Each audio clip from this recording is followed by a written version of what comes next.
మొత్తానికి హైదరాబాద్ ఎన్నికలు అయిపోయి సాయంత్రం 5 గంటల దాకా 36.73% మంది ఓట్లేసారు.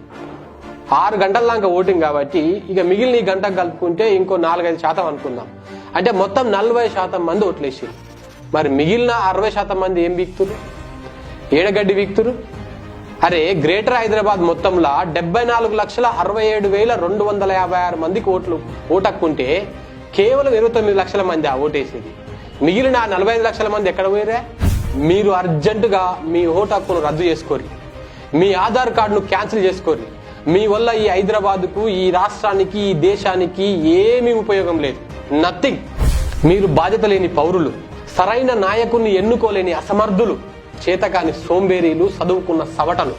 ఇంతకంటే ఇంకేం తిట్టాలి, ఎట్ట తిట్టాలి? వాస్తవం నాకు కూడా తిట్లు వస్తలేవు. అరే ఓ 80 ఏళ్ళు అవ్వొచ్చింది ఓటేస్తందుకు, కాళ్ళు లేని ఓ పెద్దమ్మ వచ్చింది ఓట్లేస్తందుకు, కళ్ళు లేని దివ్యాంగుడు వచ్చిండు ఓటేస్తందుకు, కాటికి కాలు జాపిన పండు ముసలి తాత వచ్చిండు ఓటేస్తందుకు. కానీ నువ్వు రావు, ఎందుకంటే నువ్వు చాలా బిజీ.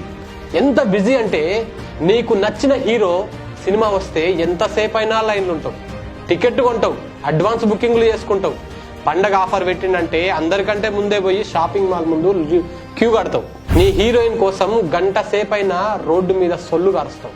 కానీ ఓట్లేస్తందుకు మాత్రం రావు, చాలా బిజీ. మా ఐటీ అన్నలకు వీకెండ్స్ లో అమ్మాయిలతోని పబ్బుకు పోవడానికి టైం ఉంటుంది, కానీ ఓట్లేస్తందుకు మాత్రం టైం ఉండదు.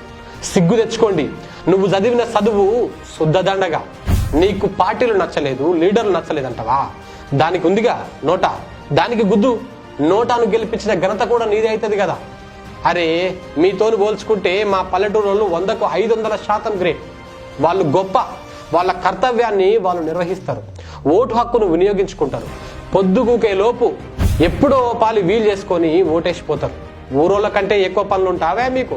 గొర్రెలు కాస్తోళ్ళు, బర్రెలు కాస్తోళ్ళు, పొలానికి పోయే రైతన్నలు, తాళ్ళెక్కే గౌడన్నలు, కూలినాలు చేసుకునే పేదోడు ప్రతి ఒక్కరు ఓటేస్తారు, ఓటేసిపోతారు. అదో పెద్ద పండగ లెక్క సెలబ్రేట్ చేసుకుంటారు, ఓట్ల పండగ. చదువుకొని అక్షరాలు రాని ఆ మట్టి మనుషులు కూడా రాజ్యాంగం కల్పించిన హక్కును, ఓటుకు విలువిస్తారు. కానీ నువ్వేం చేస్తున్నావు? శుభ్రంగా తిని ఇంట్లో వంతున్నావు. ఓ చదివితివి, ఎంఏలు, బిఏలు, బీటెక్లు, ఎంటెక్లు, ఇంజనీర్లు, డాక్టర్లు, పెద్ద పెద్ద చదువులు చదివితివి. ఏమిటికి? ఏం చేసుకోనిక?